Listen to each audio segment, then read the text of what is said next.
et au sommet, toi seul est mon Dieu, je proclamerai,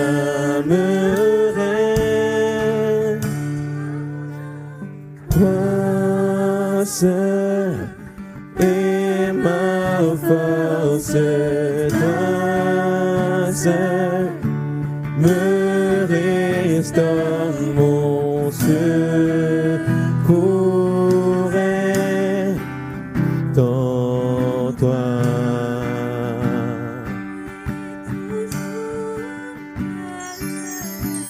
Toujours tu me portes, jamais tu ne donnes mon secours est en toi.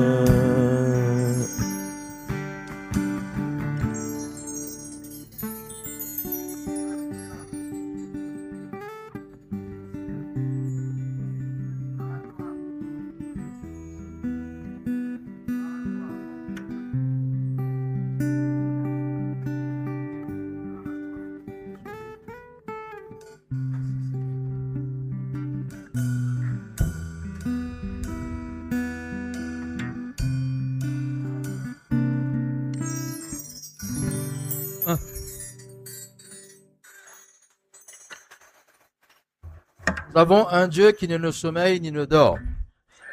Alléluia. Il ne sommeille ni ne dort. Nous dormons, mais notre Dieu ne dort pas. 24/24, il est là et c'est lui qui nous garde. Donc, nous pouvons dire merci à Dieu pour ce qu'il a fait encore. On aurait pu être attristé ce matin. On aurait pu être dans je sais pas moi, dans le deuil, peut-être. Je ne sais pas, frère. Mais Dieu nous a gardés. Alléluia. Pourquoi nous devons toujours, bien aimé, avec joie, chanter la louange de notre Dieu, bénir notre Dieu, louer notre Dieu, exalter notre Dieu, célébrer notre Dieu, alléluia, pendant que nous avons l'occasion. Alléluia. Dieu aime quand on le chante, Dieu aime quand on le loue. Alléluia. Dieu aime quand on l'adore, en esprit, en vérité. Amen. Amen. C'est ça que le Christ Jésus nous a dit. Hein? Dieu est esprit et il faut que ceux qui l'adorent en esprit et en vérité. Gloire à Dieu. Alléluia. Que le nom du Seigneur. Soyez les bienvenus, bien-aimés. Alléluia. C'est une grâce de Dieu d'être dans sa présence. Alléluia. Et nous savons que quand nous sommes dans sa présence, tout peut se passer. Tout peut se passer. Donc, ne doutez en rien. Laissez Dieu faire. Alléluia.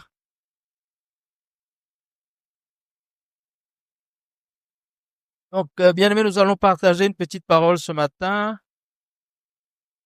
Que le Seigneur vraiment nous aide à comprendre qui nous sommes et à quoi notre Dieu nous a appelés. Alors, si on veut donner un titre, je ne sais pas si on peut donner un titre, ce sera le salut, mais par quelle porte? Le salut par quelle porte? Il y a deux passages de la parole de Dieu qui m'ont interpellé. Il y a deux endroits de la Bible qui m'ont interpellé et puis nous allons voir cela et après nous allons passer à un autre stade de la prédication ce matin. Nous allons ouvrir la parole de Dieu dans Actes chapitre 2. Actes des apôtres.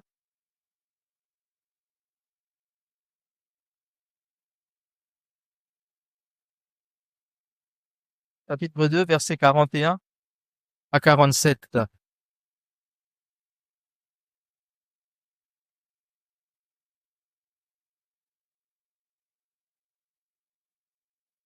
Il est écrit que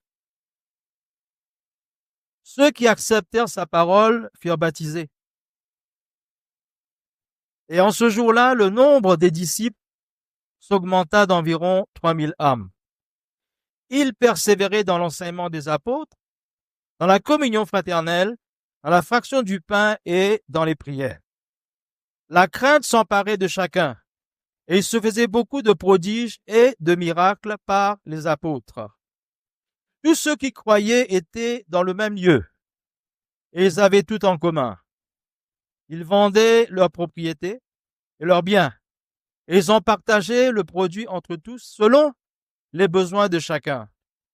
Ils étaient chaque jour tous ensemble assidus au temple. Ils rompaient le pain dans les maisons et prenaient leur nourriture avec joie et simplicité de cœur, louant Dieu et trouvant grâce auprès de tout le peuple. Et le Seigneur ajoutait chaque jour à l'Église ceux qui étaient sauvés. Alléluia. Voilà, là, le verset qui nous interpelle un petit peu ce matin, là, c'est le verset 47. Verset 47 nous dit que « Et le Seigneur ajoutait chaque jour à l'Église ceux qui étaient sauvés. » Donc, ce qui veut dire que il y a des sauvés partout. Il y a des sauvés partout, dehors là, il y a partout, il y a des sauvés. Mais il y a un processus qui se passe. Le Seigneur ajoutait à l'Église ceux qui étaient sauvés. Et avant d'ajouter à l'Église, il se passe quelque chose, non? Qu'est-ce qui se passe avant d'ajouter à l'Église? Pas bien entendu. Autre chose. Il y a quelque chose qui se passe. Avant que le Seigneur ajoute à l'Église, il y a quelque chose qui se passe. C'est quoi? Je vais plus encore. Avant que le Seigneur ajoute à l'Église, il se passe quelque chose, bien aimé. Comment? Verset 41 nous dit quoi? Verset 41 nous dit quoi? Voilà, bien aimé. Voilà ce qui se passe. Et avant d'accepter sa parole, il se passe autre chose encore.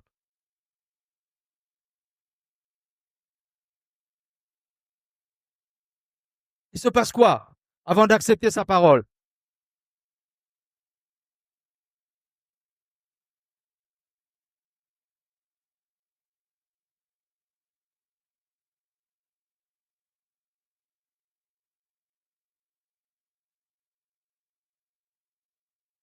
Ah.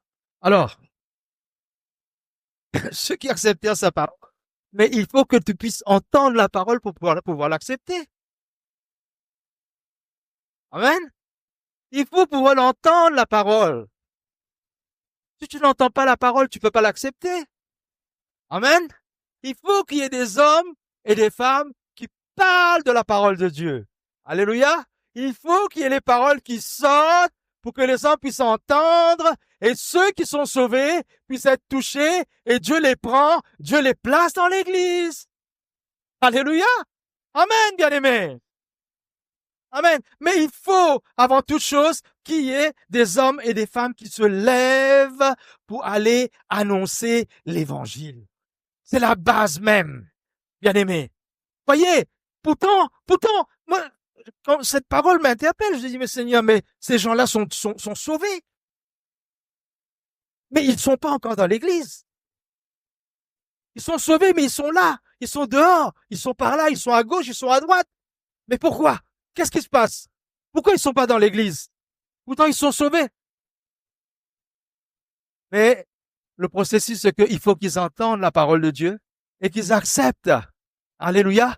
Et qu'ils acceptent cette parole de tout leur cœur et Dieu les place. Dieu les met dans l'église. Alléluia. Amen. Gloire à Dieu. Alors, le deuxième passage, c'est un peu, il est semblable, hein. C'est Acte 13, verset 48.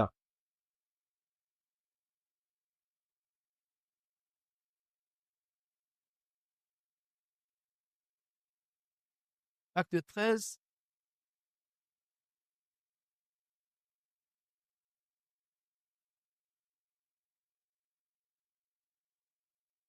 verset 48 nous dit quoi? Les païens se réjouissaient en entendant cela. Ils glorifiaient la parole du Seigneur et tous ceux qui étaient destinés à la vie éternelle crurent. Alléluia! Allez, béni soit le Seigneur. Tous ceux qui étaient destinés à la vie éternelle crurent. Et pourtant, ils étaient destinés à la vie éternelle. Mais bien aimés, ils n'avaient pas encore entendu. Ils étaient là, c'était des sauvés. Des sauvés, c'était des hommes et des femmes qui étaient destinés pour la vie éternelle. Mais ils n'étaient pas encore dans l'église. Ils n'étaient pas encore là. Mais il a fallu, bien aimé, qu'ils puissent entendre, parce qu'il est dit ici que oui, hein.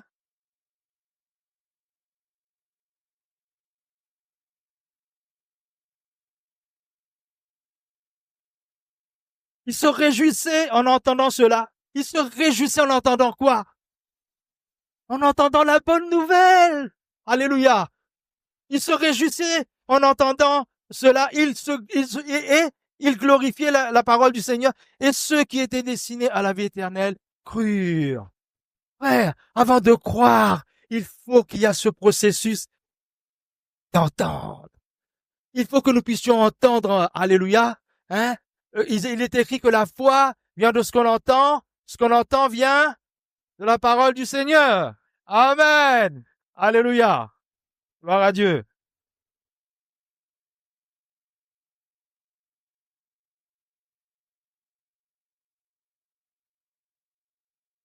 Il faut qu'ils puissent entendre la bonne nouvelle. La bonne nouvelle, frère, Jésus nous a dit, allez partout annoncer la bonne nouvelle. C'est un ordre. Hein, c'est un commandement, c'est plus que ça, c'est vraiment un ordre. Allez partout, annoncer la bonne nouvelle à toute la création. Ceux qui croiront et qui seront baptisés seront sauvés. Amen. Amen, frère. Alors, ici, c'est Paul qui vient de parler. C'est Paul qui vient de parler.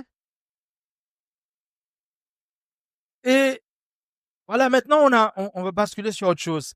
Ce même Paul avait annoncé la bonne nouvelle, bien aimé, aux Galates. Aux Galates. Ce Paul-là qui vient de parler, lui-même qui avait annoncé la bonne nouvelle aux Galates. Et la parole que je vais partager, c'est un enseignement qu'on a reçu, c'est un enseignement qu'on a reçu sur Galates. Et c'est ça, c'est pas ça, ça vient pas de moi. Cette parole-là que je veux partager. Parce qu'il y a quelque chose qui est très important que nous puissions entendre, bien aimé. C'est pas parce que nous sommes dans l'église, bien aimé, que le salut est assuré. C'est pas parce que nous sommes dans l'église que le salut est assuré. Il faut qu'on fasse bien attention.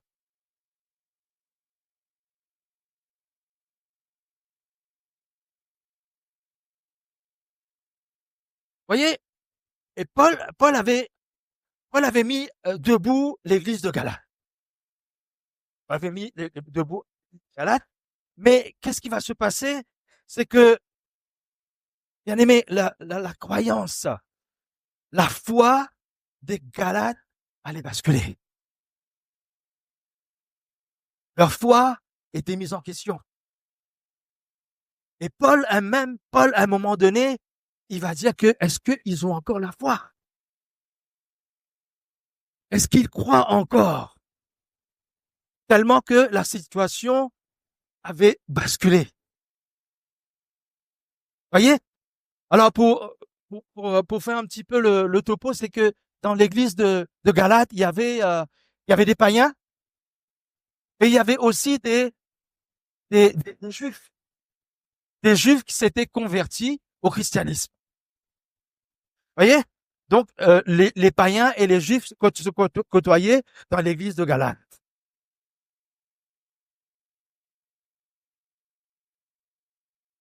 Et bon, il y a quelques termes bien aimés qu'on va utiliser. J'ai pas tout pris parce que on va pas rentrer dans on va parler un petit peu du légalisme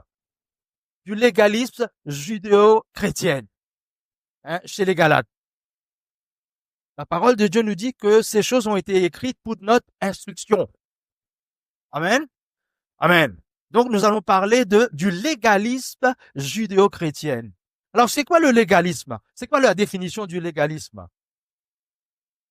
C'est le souci de respecter minutieusement la lettre de la loi et les formes qu'elle prescrit.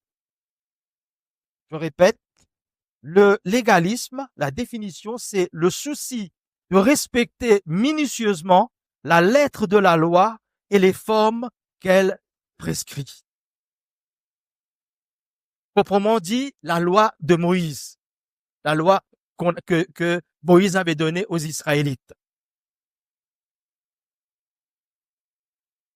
Et la définition de, c'est quoi, judéo-chrétien? Ce sont des chrétiens d'origine juive qui observent les prescriptions de la loi mosaïque. Voyez un petit peu ce qui se passe là, dans l'église de Galate. Donc, il y avait un mélange. Il y avait un mélange.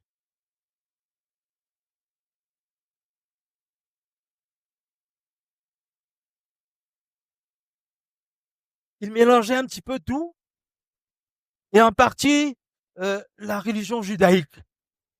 C'est un mélange de religion juive et du christianisme.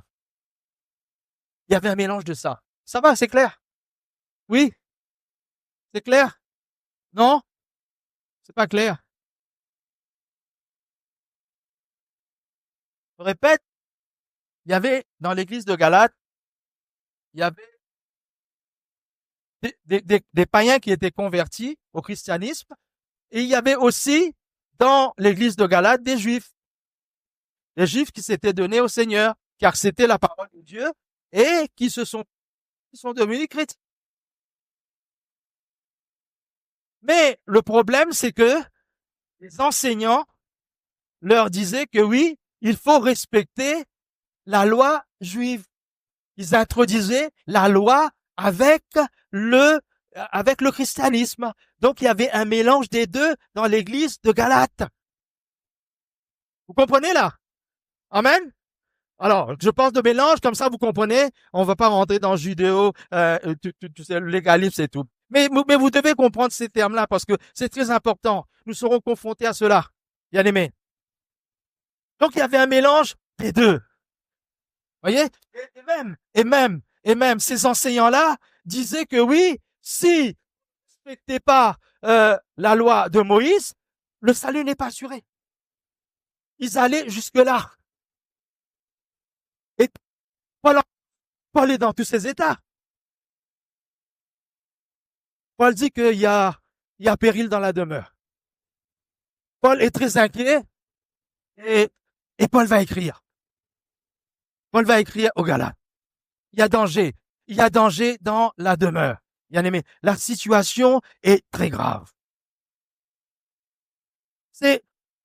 Paul dit, mais comment ça se fait que moi, je leur ai donné la parole de Dieu, mais comment ça se fait qu'ils ont basculé si rapidement? C'est de remettre en question l'évangile que Paul a prêché, bien aimé. Alléluia. C'est remettre en question la venue de Jésus-Christ. C'est de remettre en question l'essence même du salut. C'est remettre en question le fondement de l'évangile.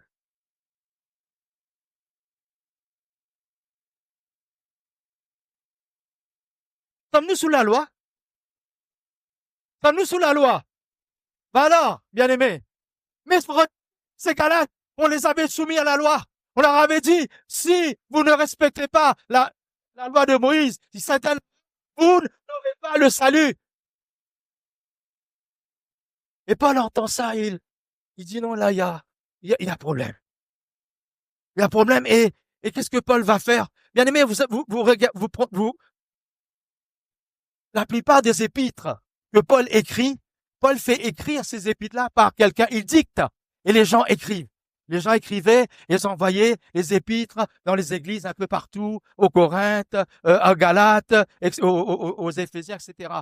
Mais, là, dans le cas des Galates, Paul écrit de sa propre main, parce qu'il est très inquiet. Il est très inquiet, il écrit de sa propre main, et il envoie cette lettre. Bien aimé, on va lire. Et vous voyez que, tout en lisant, j'aurais pas besoin d'intervenir. Vous allez comprendre la situation.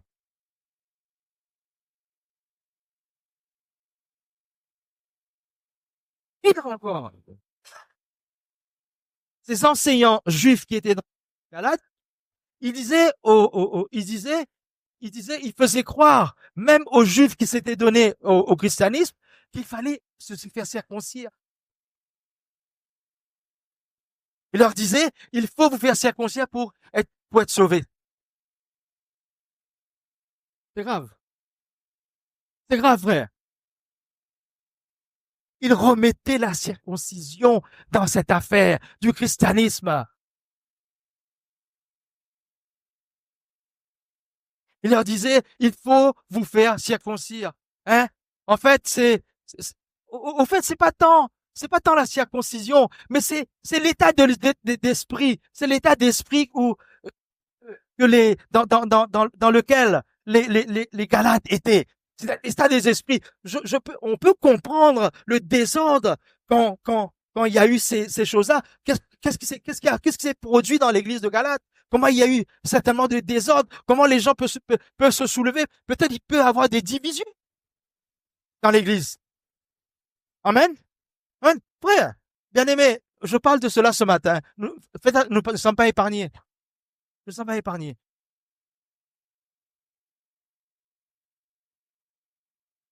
On va pas tout voir. On va pas tout voir, mais on va voir un petit peu.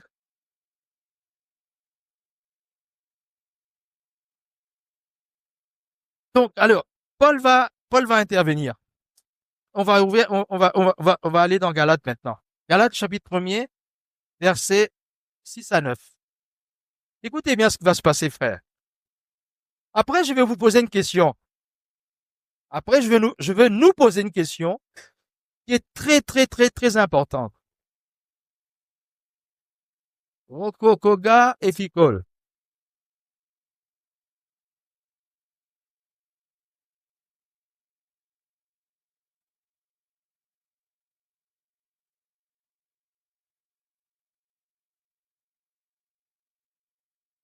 Galates chapitre 1er, versets 6 à 9. Regardez ce que Paul dit.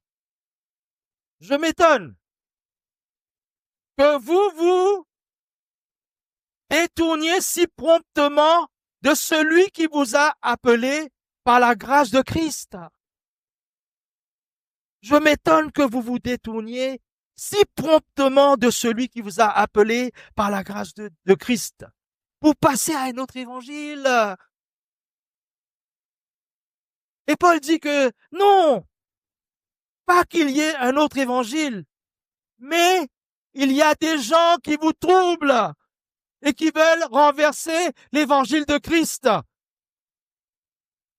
Mais quand nous-mêmes, quand un ange du ciel annoncerait un autre évangile que celui que nous vous avons prêché, qu'il soit anathème.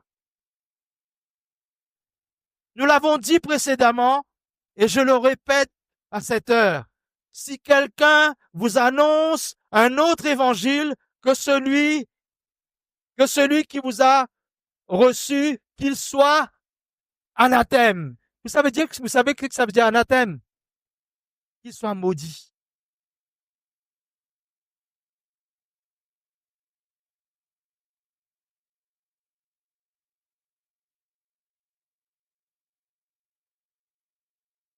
Bien aimé, cet état d'esprit peut nous faire croire qu'il y a un état d'esprit là, dans l'église de Galate, peut nous faire croire qu'il y a un autre évangile, ou qu'il y a d'autres évangiles.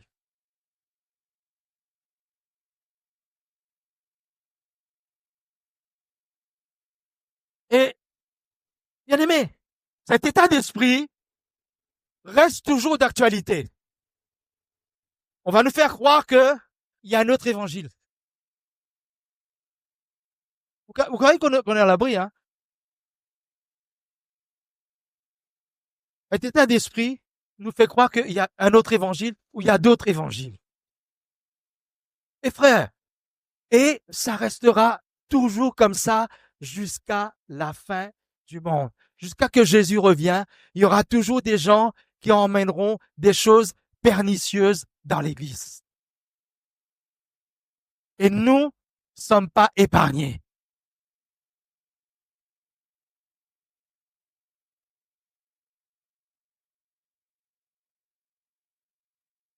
Parce que quelqu'un, bien aimé, il y a quelqu'un qui ne veut pas que nous puissions connaître la vérité.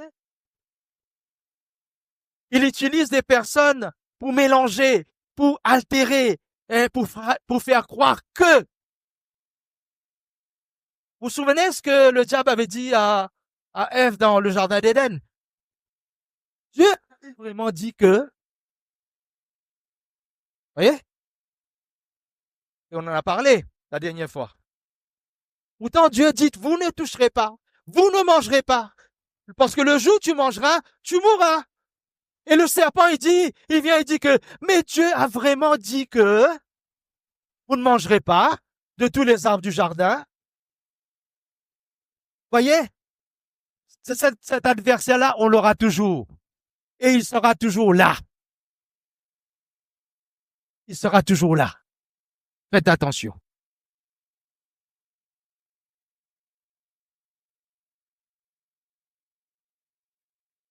Bien aimé, il y a un seul évangile. Alléluia.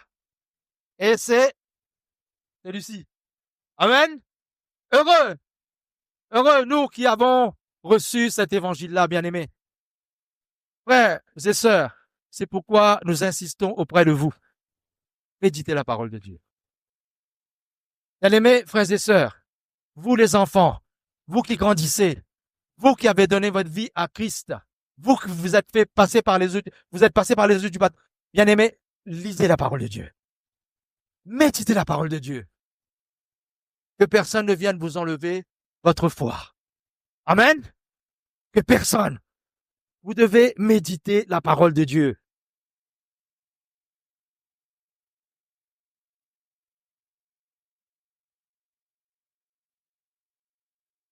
Regardez le verset 9, le verset 9 de Galates.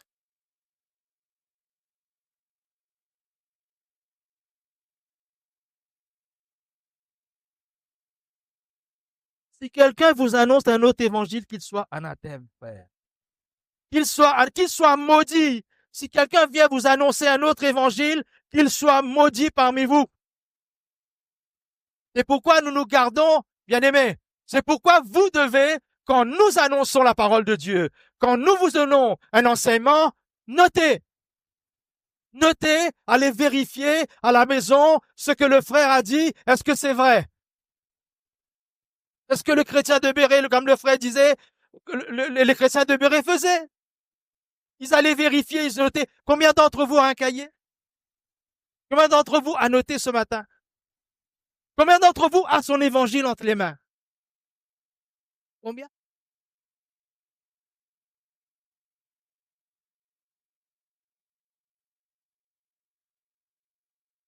Est-ce que vous notez, frère?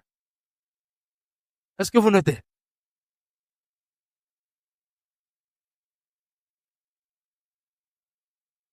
Bien aimé, c'est pas la première fois que les gens viennent troubler l'église de Christ. C'est pas dans Galates, là, seulement, là. Regardez ouvrez, Alvin, affiche-nous Actes des Apôtres, chapitre 15, verset 1er, s'il te plaît. C'est pas la première. C'est pas la première fois, c'est pas la dernière fois. Vous serez confrontés à ce problème. Regardez ce qui se passe. Regardez ce qui est écrit. Quelques hommes venus de la Judée enseignaient les frères en disant, si vous n'êtes circoncis selon le rite de Moïse, vous ne pouvez être sauvés. C'est écrit dans l'évangile. C'est écrit dans la Bible. Regardez ce que ces hommes vont dire. Pourquoi? Parce que les païens avaient reçu la parole de Dieu. Et ils étaient sauvés. Mais non, ces hommes-là, ils viennent dire que oui, si vous n'êtes circoncis selon le rite de Moïse, vous ne pouvez être sauvés.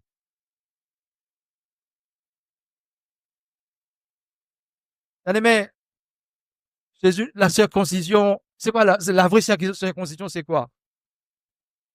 Alléluia. La vraie circoncision, c'est pas la circoncision de la chair. Mes bien-aimés frères et sœurs, la vraie circoncision, c'est la circoncision du cœur que Dieu demande. Dieu demande que ton cœur soit circoncis. Alléluia. Qu'on enlève toute impureté. Que ton cœur soit propre devant Dieu. Que ton cœur soit pur devant Dieu. Alléluia. C'est ça que Dieu veut. La vraie circoncision, c'est pas la circoncision de la chair, mais c'est la circoncision du cœur. Alléluia. Béni soit le Seigneur.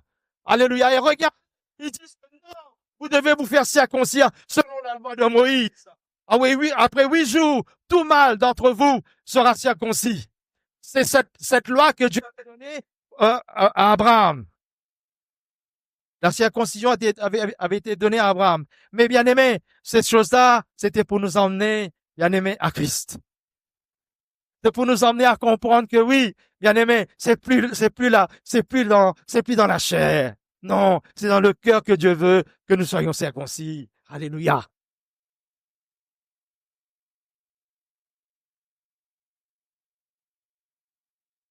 Des faux frères.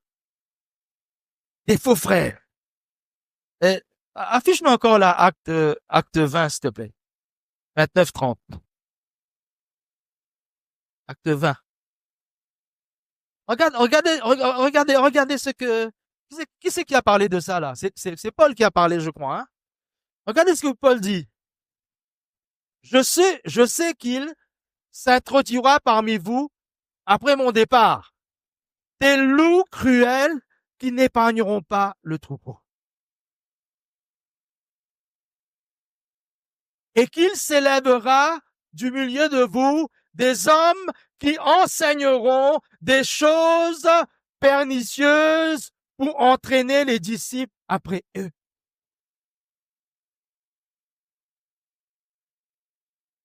Voilà que c'est écrit là. Paul dit, je sais, après mon départ, il s'introduira parmi vous des loups, des loups, des loups. Et ils vont pas épargner le troupeau. Alléluia. Ouais, faisons attention. Faisons attention de ce que nous entendons. C'est pour ça, la dernière fois, on a dit encore, n'écoutez pas cette prédication. Frère, tu ne peux pas assimiler cette prédication d'un coup. Tu passes ta journée à écouter des prédications. Il faut assimiler. C'est petit à petit.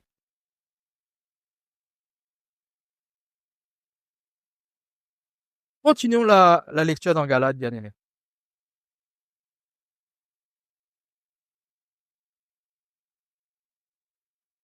On va attaquer le verset 11. Toujours du premier verset.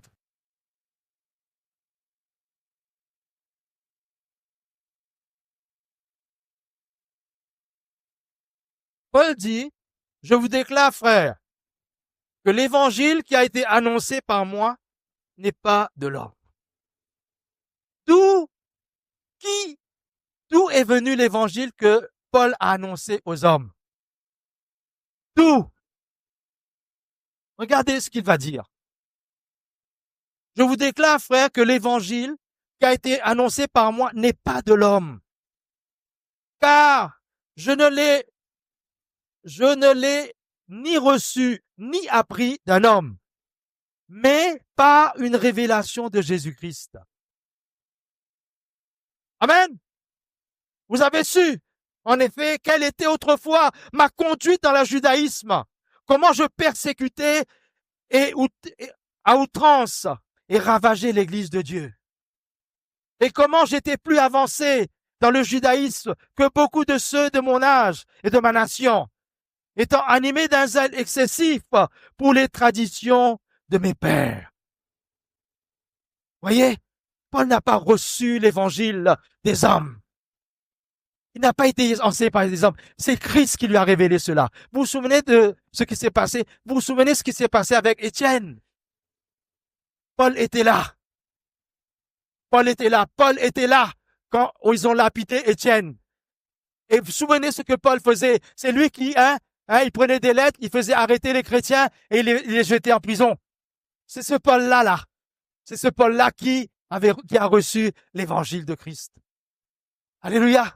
Et c'est lui qui a annoncé l'évangile aux hommes. Et il dit que je ne l'ai pas reçu des hommes, mais c'est Christ qui me l'a révélé.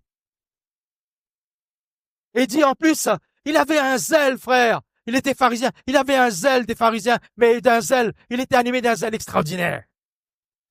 Et il dit que même il était avancé plus que ceux de son âge. Mais à un moment donné, il va dire que j'ai regardé ces choses-là comme de la boue. Verset 15. Mais lorsqu'il a plu à celui qui m'avait mis à part dès le sein de ma mère et qui m'a appelé par sa grâce de révéler en moi son Fils afin que je l'annonçasse parmi les païens, aussitôt je ne consultais ni la chair ni le sang, et je ne montais point à Jérusalem vers ceux qui furent apôtres avant moi. Mais je partis pour l'Arabie, puis je revins encore à Damas. 3 ans plus tard, je montai à Jérusalem pour faire la connaissance de Céphas, et je demeurai 15 jours chez lui. Mais je ne vis aucun des autres apôtres, si ce n'est Jacques, le frère du Seigneur. Dans ce que je vous ai écrit, voici devant Dieu. Dans ce que je vous écris, voici devant Dieu, je ne mens point. J'allais ensuite dans les contrées de la Syrie et de la Cilicie. Or, j'étais inconnu de visage aux églises de Judée qui sont en Christ. Seulement, elles avaient entendu dire, celui qui autrefois nous persécutait annonce maintenant la foi qui s'efforçait alors de détruire. Et elle glorifiait Dieu à mon sujet. On va continuer. 14 ans après, je montais de nouveau à Jérusalem avec Barnabas, ayant pris Tite avec moi. Et ce fut d'après une révélation que je montai. Je leur ai exposé l'évangile que je prêche parmi les païens. Je l'ai exposé en particulier à ceux qui sont les plus considérés afin de ne pas courir ou avoir couru en vain. Mais Tite, qui était avec moi et qui était grec, ne fut pas même contraint de se faire circoncire. Et cela à cause des faux frères qui s'étaient furtivement introduits et glissés parmi nous pour épier la liberté que nous avions en Jésus-Christ, avec l'intention de nous asservir.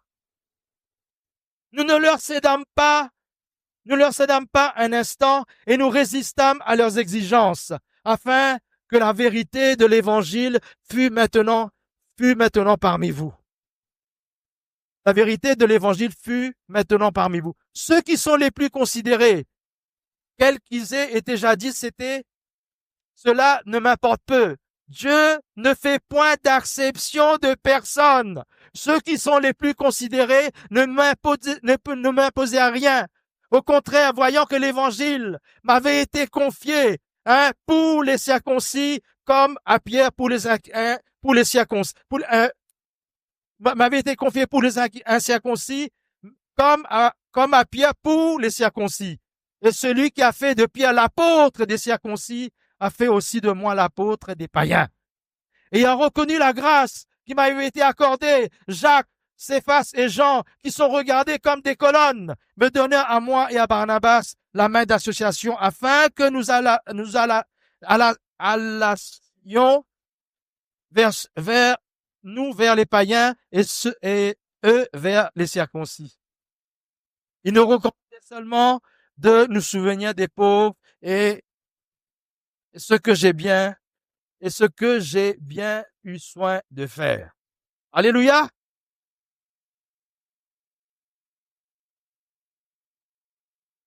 Mais lorsque Céphas vint à Antioche, je lui résistai en face. Regardez ce qui va se passer. Regardez ce qui va se passer, bien-aimés. Ce qui peut se produire dans l'église. Regardez la colonne. Pierre était la colonne de l'église. Mais Céphas c'est Pierre. Et lorsque Céphas vint à Antioche, je lui résistai en face parce qu'il était répréhensible. En effet, Avant l'arrivée de quelques personnes envoyées par Jacques, il mangeait avec les païens, et quand elles furent venues, il s'esquiva et se tint à l'écart par crainte des circoncis. Avec lui, les autres usèrent aussi de dissimulation, en sorte que Barnabas même fut entraîné par leur hypocrisie. Voyant qu'il ne marchait pas droit, selon la vérité de l'évangile, je dis à Céphas, en présence de tous, si toi qui es juif, tu as la manière des païens, tu vis à la manière des païens et non à la manière des juifs, pourquoi forces-tu les païens à judaïser? Nous sommes juifs de naissance et non pécheurs d'entre les païens. Néanmoins, sachant que ce n'est pas par des œuvres de la loi que l'homme est justifié, bien-aimé, mais par la foi en Jésus-Christ. Nous aussi, nous avons cru en Jésus-Christ, afin d'être justifiés par la foi en Christ, et non par les œuvres de la loi, parce que nul chair ne sera justifié par les œuvres de la loi. Amen. Que Dieu soit béni, bien-aimé. Alléluia. Je bénis le Seigneur. Je bénis le Seigneur pour l'époque que nous vivons aujourd'hui. Bien-aimé, imagine-toi que tu étais né à l'époque où il y avait la loi, il y avait 10 lois, bien-aimé. Je ne sais pas comment ça aurait été. Tu te levais le matin, tu récitais. C'était plus des papiers, pas chez tes murs, c'était t'allais écrire des lois partout. Dans ta chambre, c'était une loi ici, c'était une loi ici, c'était une loi ici, c'était une loi ici. Tu disais, dès que tu te levais le matin, tu avais des lois partout. Tu n'avais même pas la peinture dans ta maison. Et c'était que des lois que tu devais. Vous vous rendez compte combien de lois il y a, bien aimé? Je ne sais pas. Daniel, on sait. Au début, là, comme Moïse avait reçu à peu près. Plus de 600, si je ne sais pas, bien aimé. Vous vous rendez compte? Et béni soit le Seigneur de l'époque, bien aimé. Et nous sommes plus sous la loi, mais nous sommes sous la grâce. Alléluia. Je bénis le Seigneur. Et ces hommes-là, ils s'introduisaient dans l'église pour la liberté que les chrétiens avaient de louer le Seigneur, de bénir le Seigneur. Ils venaient épier, bien aimé, la liberté des chrétiens.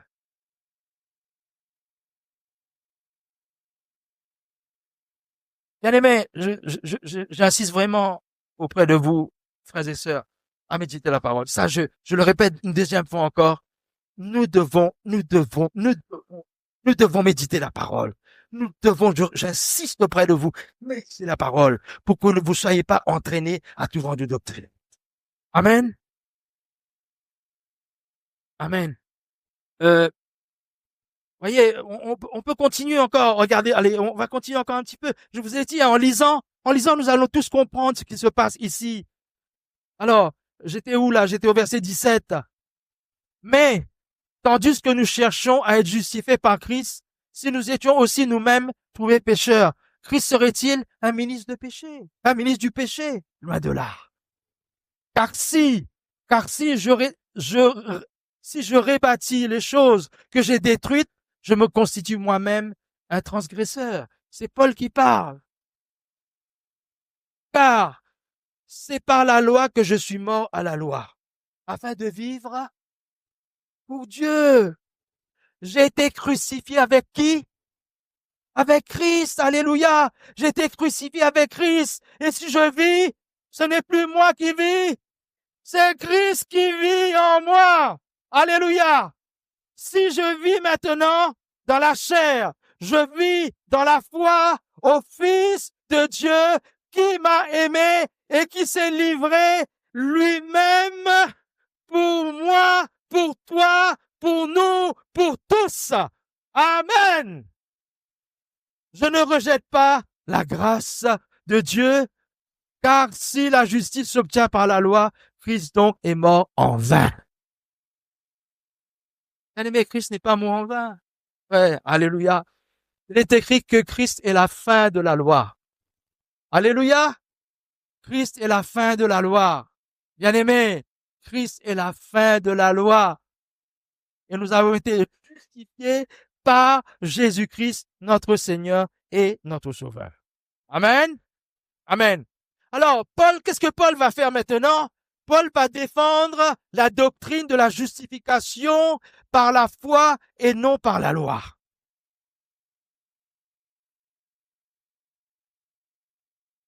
Et en lisant, vous allez voir que, bien aimé, comme je vous ai dit, la compréhension va aller tout seul. On attaque le chapitre 3.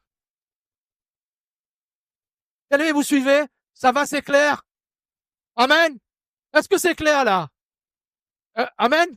En lisant, on va comprendre. Vous voyez, on n'a pas besoin de, voyez, vous comprenez vous-même que comment, et je crois que cet épître est clair. Mais c'est pour nous éviter des pièges des hommes. Bien aimé, je vous ai dit tout à l'heure que Paul était arrivé à un stade où il disait que, est-ce que ces hommes-là, est-ce que les Galates ont encore la foi? Jésus disait l'autre jour, quand le Fils de l'homme viendra sur terre, trouvera-t-il encore la foi? Quand le Fils de l'homme viendra sur la terre, trouvera-t-il encore la foi? Parce qu'il dit que la foi de beaucoup se refroidira. Pourquoi? Pourquoi la foi se refroidira d'après vous?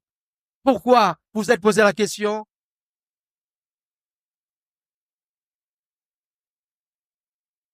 Chapitre 3. Ô Galates, dépourvus de sens, qui vous a fasciné? Vous, aux yeux de qui Jésus-Christ a été peint comme crucifié. Voici seulement ce que je veux apprendre de vous. Est-ce par les œuvres de la loi que vous avez reçu l'Esprit ou par la prédication de la foi? Êtes-vous tellement dépourvu de sens après avoir commencé par l'Esprit, voulez-vous maintenant finir par la chair?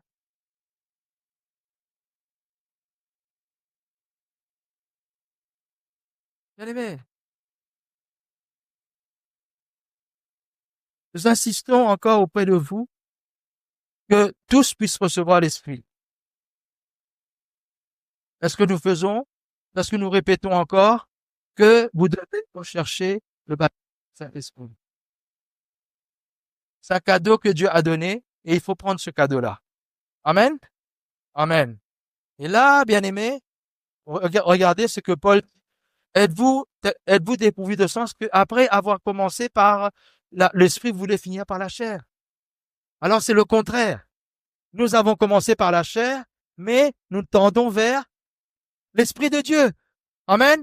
Parce que nous voulons recevoir l'Esprit de Dieu. Alléluia. Hein?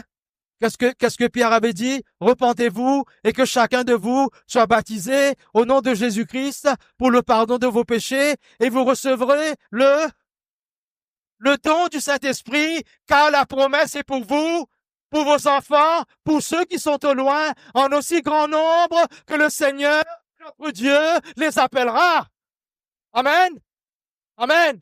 C'est un cadeau, bien-aimé. C'est un cadeau, frères et sœurs. C'est un cadeau, les enfants. Vous qui êtes baptisés. C'est un cadeau que Dieu donne. Vous devez rechercher le baptême dans le Saint-Esprit.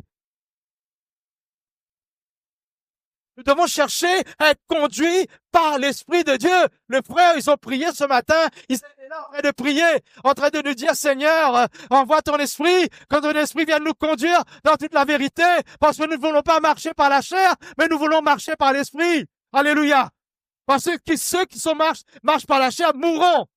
Mais si nous faisons mourir les actions du corps par l'Esprit, alors nous vivrons. Amen.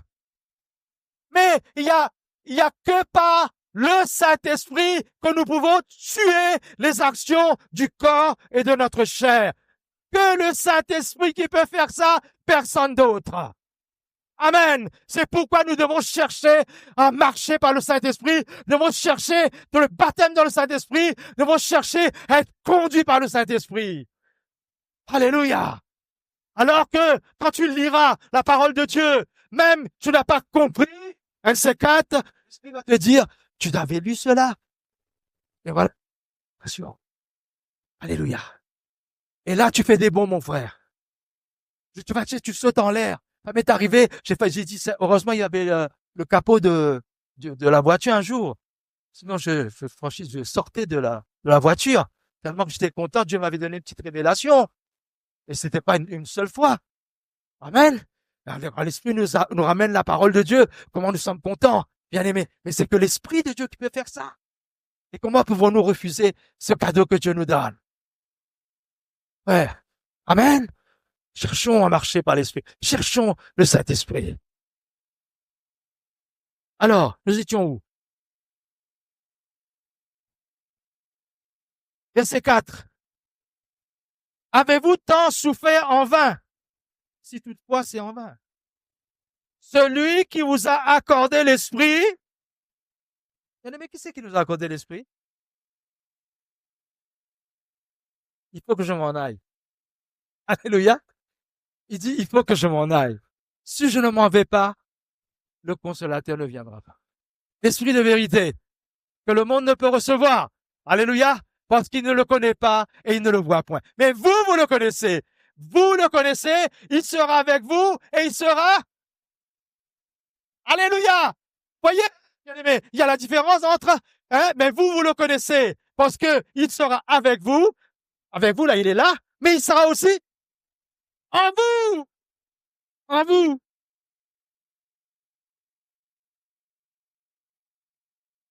Celui qui vous a accordé l'Esprit et qui opère des miracles parmi vous, le fait-il donc par les œuvres de la loi ou par la prédication de la foi? Comme Abraham crut à Dieu et que cela lui fut imputé à justice, reconnaissez donc que ce sont ceux qui ont la foi qui sont fils d'Abraham. Aussi l'Écriture prévoyant que Dieu justifierait les païens, nous tous là. Alléluia. Aussi l'Écriture prévoyant que Dieu justifierait les païens par la foi, a d'avance annoncé cette bonne nouvelle à Abraham: toutes les nations seront bénies en toi. De sorte que ceux qui croient seront bénis avec Abraham le croyant. Ceux qui croient. Alléluia.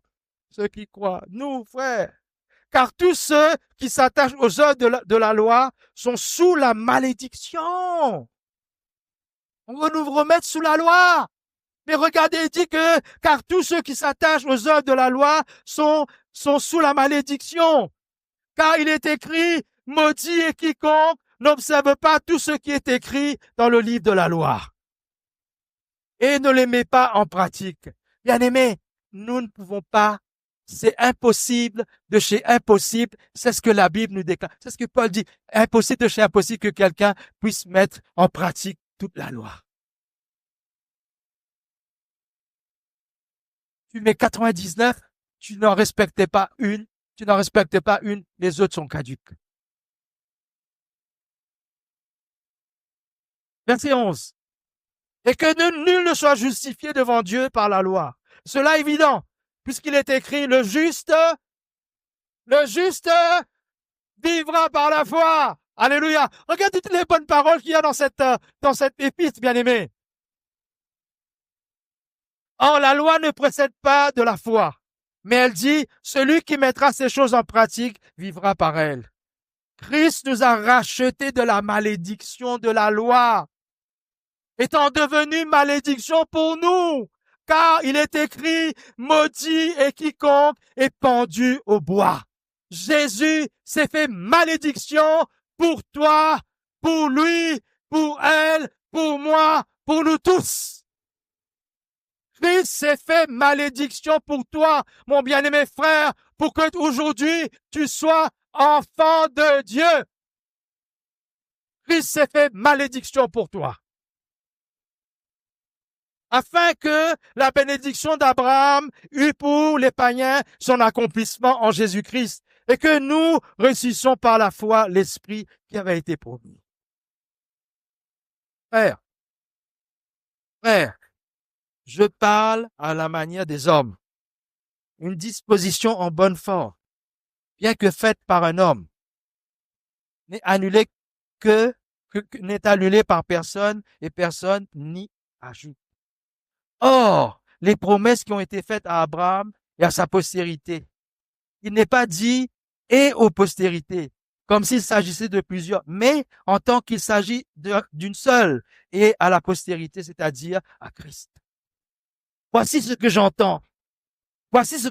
Une disposition que Dieu a confirmée antérieurement ne peut être annulée et ainsi la promesse rendue vaine par la loi survenue 430 ans plus tard. Car si l'héritage venait de la loi, il ne viendrait plus de la promesse. Or, c'est par la promesse que Dieu a faite à Abraham ce don de cette grâce. Pourquoi donc la loi? Elle a été ensuite à cause des transgressions jusqu'à 20 la postérité à qui la promesse avait été faite. Elle a été promulguée par les anges au moyen d'un médiateur, ce qui veut dire Christ. Or, le médiateur n'est pas le médiateur d'un seul, tandis que Dieu est un seul. La loi est-elle donc contre les promesses de Dieu? Loin de là. S'il lui était donné s'il était une loi qui pût procurer la vie, la justice viendrait réellement de la loi. Mais l'Écriture a tout enfermé sous le péché, afin que ce qui a été promis fût donné par la foi en Jésus-Christ à ceux qui croient. Avant que la foi vînt, nous étions enfermés sous la garde. Écoutez bien, frères. Avant que la foi vînt, nous étions enfermés sous la garde de la loi, en vue de la foi qui devait être révélée. Ainsi, la loi a été comme un pédagogue. Pourquoi? Pour nous conduire afin que nous fussions justifiés par la foi. La foi étant venue, nous sommes plus sous ce pédagogue, car vous êtes tous fils de Dieu par la foi en Jésus-Christ. Vous tous qui avez été baptisés en Christ, vous avez revêtu Christ. Amen. Alléluia. Nous avons été habillés de Jésus-Christ. Et si vous êtes à Christ, vous êtes donc la postérité d'Abraham, héritier selon la promesse. Amen. Bien-aimés, nous sommes revêtus de Christ. Alléluia. Et que nous devons prier. Nous devons prier, Seigneur, que ce qui reste encore de la chair, Seigneur mon Dieu, que tu le tues jour après jour, afin que, Seigneur, vraiment je puisse épouser la nature de Christ. Que je puisse être comme mon sauveur. Que je puisse pardonner comme lui il a pardonné. Que je puisse aimer comme lui il a aimé, Seigneur. Et comme je puisse être humble, comme lui-même il a été humble. Comment il s'est humilié jusqu'à la croix. Comment il a été serviteur. Seigneur, que je puisse vraiment épouser la nature de Christ. Amen. Que Dieu soit béni. Ouais.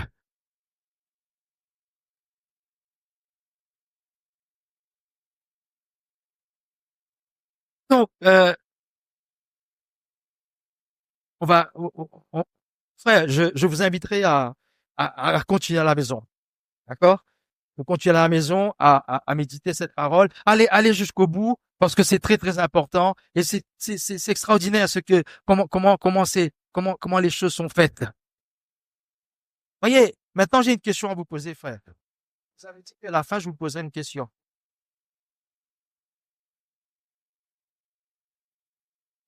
Ici on a parlé de la loi.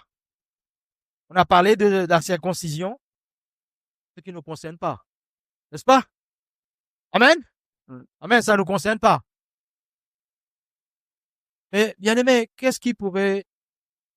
Regardez, le frère, la dernière fois, dimanche dernier, ouais, la loi, ça ne nous concerne pas, les circoncisions ne nous concernent pas. Même la fête de Pâques. Le frère nous a parlé de la fête de Pâques. Comment les Juifs fêtent la fête de Pâques, comment nous voyons la fête de Pâques. Amen. Amen. Nous devons connaître ces choses. Bien aimé. Alléluia. Amen. Maintenant, je vous pose la question. Qu'est-ce qui pourrait troubler l'Église aujourd'hui, au milieu de nous?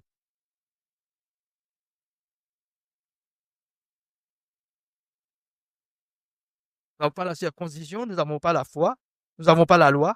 Mais qu'est-ce qui pourrait troubler l'Église aujourd'hui, d'après vous?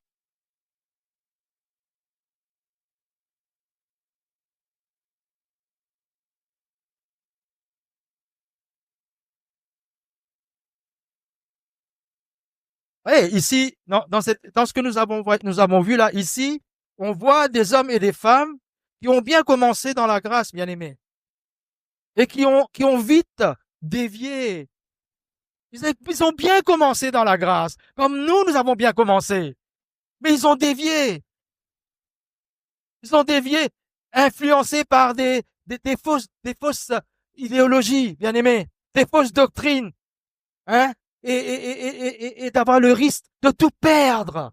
C'est pas cela que Dieu nous a appelés. Alors, qu'est-ce qui peut nous troubler? Bien aimé frère, vas-y. Ben, j'avais écrit ce que je devais dire, mais merci pour la question. Il portait sur ce que le frère a dit. J'avais prévu de le dire après.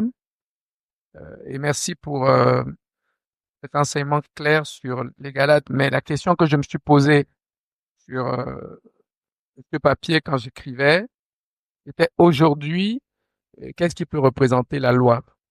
Parce que si nous méditons seulement cette parole, nous l'avons comprise comme le frère a bien mis, si nous ne comprenons pas ce qui peut s'apparenter à cette loi dans nous aujourd'hui, dans l'Église, nous n'aurons rien fait. Parce qu'en effet, selon la définition que nous avons eue d'égalisme, c'est le fait de vouloir définir des choses comme étant selon Dieu, sans lesquelles on ne peut pas être sauvé. Il y a nos traditions, mérites que nous avons. Le frère a posé la question, selon nous, qu'est-ce qui peut aujourd'hui représenter la loi, nous empêcher d'avancer? Et des fois, c'est très fin. Très fin. Donc, on peut se croiser les bras aujourd'hui en se disant, nous ne sommes pas des juifs, Oui, c'est bon. voilà. Mais non, c'est pas bon. Et vous allez voir que nous sommes là-dedans, les pieds et les mains, et qu'il y a du travail à faire. Je vais vous donner, hier, j'en discutais, on était chez Guillaume hier, et nous avons échangé, et je voudrais déjà bénir Dieu pour cette parole. Pourquoi? Parce que dans la semaine, nous avons eu à la lire dans le groupe d'intercession, et c'est la sœur Félicité à qui Dieu avait parlé sur le livre de Galates. On en a parlé sur 2-3 jours sur le livre de Galates. La sœur a été interpellée dessus. Elle nous a partagé cela. On a parlé dessus pendant toute la semaine avec le groupe d'intercession. Nous voyons que, je vais vous donner quelques exemples sur le légalisme. Et je disais hier que nous, quand on était petits, on avait arrêté que être gaucher, c'était pas une bonne chose. Regardez, par exemple, je prends un exemple très clair. Moi, j'ai toujours j'ai rendu témoignage aux sœurs hier, aux enfants hier. Ma petite sœur qui était décédée l'année dernière, elle était gauchère. Et tout le famille, ma maman, tout le monde, on lui empêchait d'utiliser la main gauche. On se disait que c'était de mauvais augure, c'était pas bon. Les gauchères, c'est pas bon. C'est le diable qui fait que. Et donc, on tapait toujours ma sœur sur le bras gauche. Donc, au final, elle écrivait des deux mains. Parce que dès qu'on la voyait en train d'écrire, n'importe qui la voyait en train d'écrire, on tapait. Utilise la main droite. C'est du légalisme. Parce on a défini que la norme, c'est qu'il faut être droitier. Et pourtant, être gaucher, droitier, ça veut rien dire. Vous voyez comment ça peut être fin. Je vais vous donner une autre chose. Entre nous, tous ceux qui ont les bébés là, les filles, on les habille comment? Avec quelle couleur? Et les garçons? C'est du légalisme. Ils sortent du légalisme. Vous voyez? C'est très fin. Donc, ne regardons pas seulement la loi de Moïse, nos habitudes de tous les jours, ce que nous définissons. Moi, quand je m'habille en rose à l'école, mes collègues me disent, mais tu es le seul homme qu'on voit avec des chemises roses. Je m'en fous. Ce sont des choses que les gens ont définies et on vient dire que c'est la norme. Regardez nos enfants, les filles et les garçons, les mamans, qui vous attirez dans la cuisine? Qui doit connaître la cuisine? On ne laisse pas les filles respirer, elles doivent savoir faire à manger. Et les garçons, ils peuvent balayer la maison, on les laisse un peu. S'ils savent faire du riz, c'est bon. Mais ça, c'est du légalisme. Ça ressemble exactement à ce que les Juifs faisaient. Parce que nous, la société a défini que les hommes ne doivent pas savoir faire la cuisine, c'est pas grave. La cuisine, comme certains personnes disent, la place de la femme, c'est du légalisme. Les hommes ne doivent pas, dans les maisons, les hommes, Un homme, il veut sortir, il reste là. Quand il veut sortir, c'est sa femme qui doit lui repasser la chemise. Les hommes ne doivent pas repasser. C'est du légalisme. C'est du légalisme. Si tu as une femme la femme est occupée, on est tous occupés aujourd'hui. On n'est plus comme il y a 2000 ans où c'est les hommes qui allaient dans les champs. C'est pour ça que la Bible a dit que la femme doit s'occuper de sa maison. Parce que les femmes étaient à la maison. Mais aujourd'hui, tout le monde se lève le matin pour aller travailler. Si l'homme rentre tôt, il doit attendre que la femme vienne pour chauffer la nourriture, pour mettre sur la table. C'est du légalisme. Pourquoi la femme ne peut-elle pas rentrer aussi fatiguée et que l'homme puisse la servir? C'est du légalisme. Ça ressemble vraiment à la circoncision qu'on imposait à l'Église. Donc, nous sommes dans la liberté. On doit se Alléluia, laisser Seigneur. conduire par l'Esprit de Dieu. Le fonctionnement des maisons, c'est selon que les occupations des uns et des autres et de ce qui se passe. Moi, j'envie je suis jaloux des hommes qui savent vraiment bien faire la cuisine. Bon, mes deux frères cadets savent très bien faire la cuisine. J'ai envie qu'ils se sont débattus tout seuls. Je m'arrête au soleil et au poisson frit et au truc au côté. C'est déjà pas mal, porc. frère. Oui, mais j'aurais aimé faire plus. Mais toutes mes sœurs, on mettait plus un accent dessus. C'est du légalisme, mes bien-aimés frères. Aujourd'hui, quand on mange, on va au restaurant, on nous impose entrée, plat, dessert. C'est du légalisme. Il y a 2000 ans, il n'y avait pas ça. 5 fruits et légumes par jour, là, nous sommes derrière, nous courons. C'est du légalisme. C'est-à-dire que la société nous influence et on adopte cela, on veut appuyer cela. Qu'est-ce qu'on veut dire? Les coiffures, les styles vestimentaires. On est influencé et on s'adapte, on se plie. Les marques derrière lesquelles nous courons. Si mon enfant n'a pas telle marque, c'est pas ça. C'est du légalisme. La Bible nous dit quoi? Nous devons toujours, le frère dit, nous devons connaître la parole de Dieu. Donc nous devons la lire et la mettre en pratique dans la simplicité. Quand la Bible nous dit, les femmes doivent s'habiller comment? Dans le livre de 2 Timothée. 1 Timothée 2,9. Si quelqu'un peut nous lire cela, voir comment le légalisme nous suit. Nous devons être vigilants. Moi-même, je dois être vigilant parce que ça va vite, les influences que nous pouvons prendre pour du vrai. Dans le livre d'1 Timothée 2, il dit, je veux aussi que les femmes, vêtues d'une manière décente, avec pudeur et modestie, ne se parent ni de tresses, ni d'or, ni de perles, ni de bijoux somptueux, mais qu'elles se parent de bonnes œuvres, comme il convient à des femmes profondes. Vous savez, par exemple, ce passage-ci a été le sorte de beaucoup de dérapages.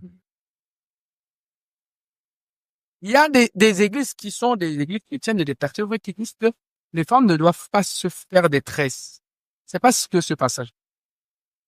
Que les femmes ne doivent pas porter des bijoux. C'est pas ce que c'est faux. Et regardez bien ce qu'on nous met là. Il y a le verbe se parer.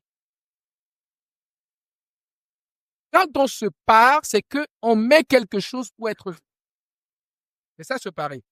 On se pare de quelque chose. C'est-à-dire que si je veux me parer de bijoux, comme Dieu, c'est-à-dire que je mets là, et quand je marche. Vous avez déjà vu ça? Donc, c'est quelqu'un qui est en train de se parer. Mais ça ne veut pas dire que la Bible ne nous interdit pas de porter des bijoux.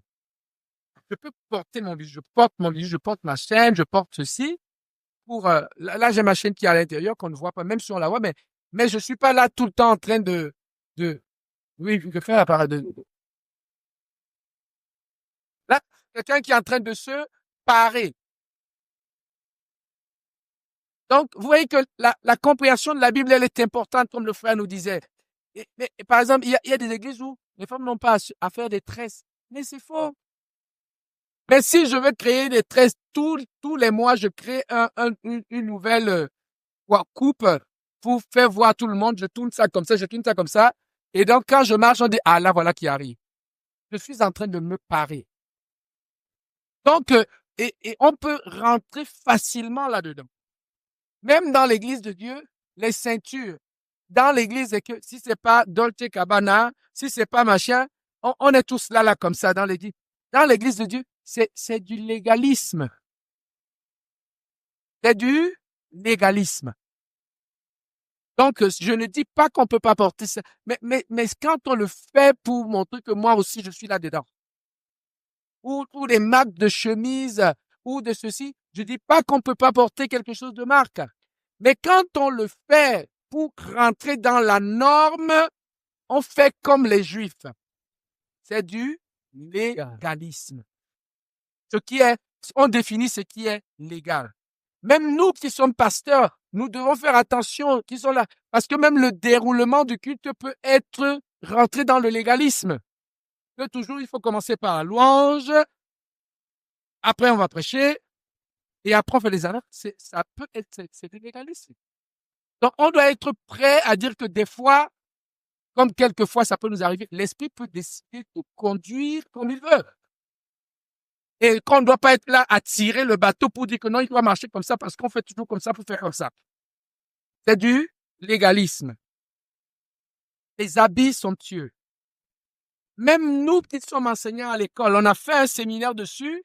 Regardez, dans le monde entier, on a défini que être fort en mathématiques, c'est pour les garçons. Oui, on a fait une étude dans le monde, c'est comme ça. Et on nous a même attrapé, nous les enseignants, nous tous. Et puis c'est très fin.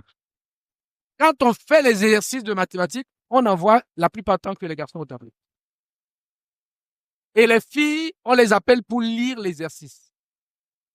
On a montré des vidéos partout dans le monde. Les gens sont rentrés dans ce légalisme-là sans faire exprès. C'est-à-dire que tous les enseignants, on est rentré là-dedans. Les matheux, ça doit être les hommes. Et pourtant, dans les résultats vrais des notes, les filles ont plus de notes, plus d'aptitudes d'après les résultats que les garçons. Mais même les enseignants, c'est comme ça. Vous allez voir, les filles, la plupart du temps, on va vous demander de lire l'exercice et on va envoyer un garçon au tableau. Parce que l'image du matheux, c'est l'homme.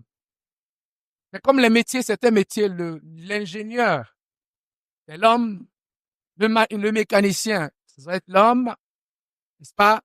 Et donc, nous devons faire attention à ce légalisme-là. Et c'est pourquoi il est important, les deux points que le frère a cités, le Saint-Esprit, nous devons être remplis, baptisés et remplis du Saint-Esprit, afin que ce soit le Saint-Esprit. Alléluia, Seigneur. Et le Saint-Esprit, c'est la parole de Dieu. Nous devons connaître la parole de Dieu afin que le Saint-Esprit nous dirige selon cette parole. Et nous allons être libres, nous n'allons plus être des prisonniers de quelque chose. Oui, aujourd'hui encore, nous sommes à la position des Juifs qui étaient chrétiens et qui voulaient imposer qu'il fallait respecter la loi de Moïse. Nous avons nos traditions, nous avons nos rites que nous voulons imposer. C'est pas que c'est mauvais, mais quand on commence à dire que il faut que ça se passe comme ça pour que ça soit bien, il y a problème. Que la parole de Dieu habite à nous abondamment. Merci, frère. Voilà, donc, voilà, c'est là-dessus. Oui, Fredo. Fredo, juste, Fredo. Attends, on va essayer de, parce que ça, je voulais l'annoncer. Ceux qui veulent parler, en fait, je voudrais qu'ils s'approchent du micro, en fait. Tu peux prendre la Fredo. Tu prends le micro, Audrey, donne-lui. Qu'on entende vraiment ceux Voilà, qui parlent dans je voulais juste rajouter que là, le légalisme qui s'était introduit à Galate, en fait, ces faux enseignants, ils disaient que bon, si on n'était pas circoncis selon la loi de Moïse, si on ne pratiquait pas les rites selon la loi de Moïse, eh ben, on n'héritait pas de la vie éternelle, en fait, en quelque sorte. Hein. Donc, nous aussi, il faut faire attention que le légalisme dans l'Église, ce qui peut être introduit comme fausseté, ne dise pas aux hommes et aux femmes que nous sommes, hein, qu'on est chrétiens, que à cause de ceci ou de cela, vous n'irez pas au ciel. Ah, C'est dans ça c'est aussi très important.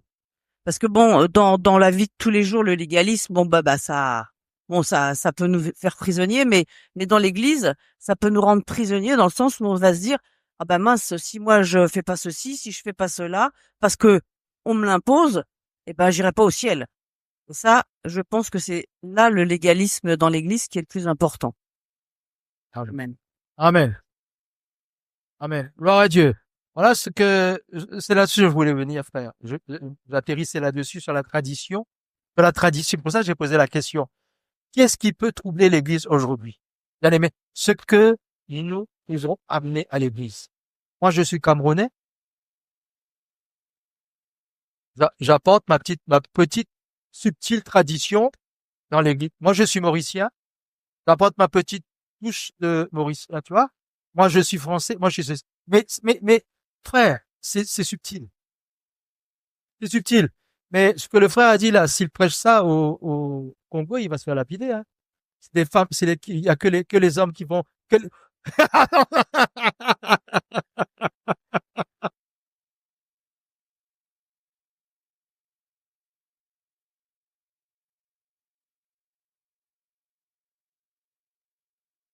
Mimi, je t'aime.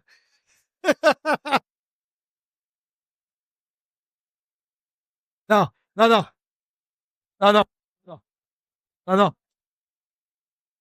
Ça existe, ça existe partout. Non, non, ça existe partout. Au Cameroun, pareil. Moi, sérieux.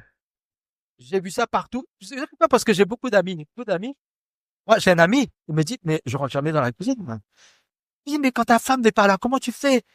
Effectivement, elle prépare à l'avance. Moi, je rentre pas dans la cuisine. Ah, mais aussi. Mais il ne rentre pas dans la cuisine. Frère. Voilà. Frère, je voulais qu'on arrête. Voyez, je voulais venir parce qu'il y a, dans l'église, c'est ce que Guillaume disait. Dans l'église, il y a des choses plus, voyez, quand la sœur de Bina s'est mariée. Ça, c'est un exemple que je garde. Qu'est-ce que la belle-mère avait demandé, exigé? Mais couverte, hein. Elle dit, en plus, c'est une chrétienne, c'est une femme de l'église, hein. Ça veut dire deux familles chrétiennes, là, hein, qui vont se marier. Sauf le beau-père. Le beau-père, il est un pied dedans, un pied dehors. D'accord? Et quand le beau-père, il entend ça, lui, qui est 80% païen, 20%, je ne peux pas m'exprimer comme ça. Quand il entend que la belle-mère dit que ma belle-fille, ma future belle-fille, je veux qu'elle soit couverte d'or. On est dans l'église, frère. Et le père a dit, mais elle est chrétienne? Le beau-père a dit, est-ce qu'il est vraiment chrétien? Donc, bien aimé, voyez, frère, dans l'église, c'est subtil. C'est subtil dans l'église. C'est subtil et même, comme dit, Guillaume, des fois c'est voyant, faisons attention. Donc, je disais, pour terminer, bien aimé, le salut, oui, par quelle porte? Il y a une seule. C'est Jésus-Christ. Alléluia. C'est lui la porte. C'est lui la vérité. C'est lui le chemin. Alléluia. C'est lui la vie éternelle, bien aimé. Il y a une seule, c'est la porte, c'est Jésus-Christ. Alléluia. Il dit, je suis la porte des brebis. Alléluia. Nul ne vient au Père que par moi, Jésus. Alléluia. Regarde la liberté que nous avons reçue aujourd'hui, frères et sœurs. Réjouissez-vous dans le Seigneur. Réjouissez-vous parce que vous avez reçu Christ, le Seigneur des Seigneurs, le Roi des Rois. Alléluia. Celui qui nous rend libres, bien-aimés. Alléluia. Alors ne nous mettons pas de nouveau sous le joug de la servitude, de la tradition. Hein? Bien-aimés, la tradition. Hein? L'autre jour, le Christ disait aux pharisiens, vous mourrez dans vos traditions. Il y a du pharisianisme. Ça, on n'a pas parlé. Vous voyez, le pharisianisme, c'est fais ce que je dis, mais ne fais pas ce que je fais. C'est ce qu'on appelle le pharisianisme. Bien-aimés, ne nous mettons pas de nouveau sous le jeu de la servitude. nous ne pourrons altérer la parole de Dieu. La Bible nous dit, nous ne pourrons altérer la parole. Vous savez, altérer? Je prends un petit peu de ceci, je prends un petit peu de cela. C'est ce qu'on appelle altérer. Je prends un petit peu de là, je mets un petit peu dans ceci, je fais un petit mélange. La parole de Dieu ne peut être mélangée. Jésus dit que oui, le ciel et la terre passeront, mais mes paroles ne passeront pas. Amen. Amen.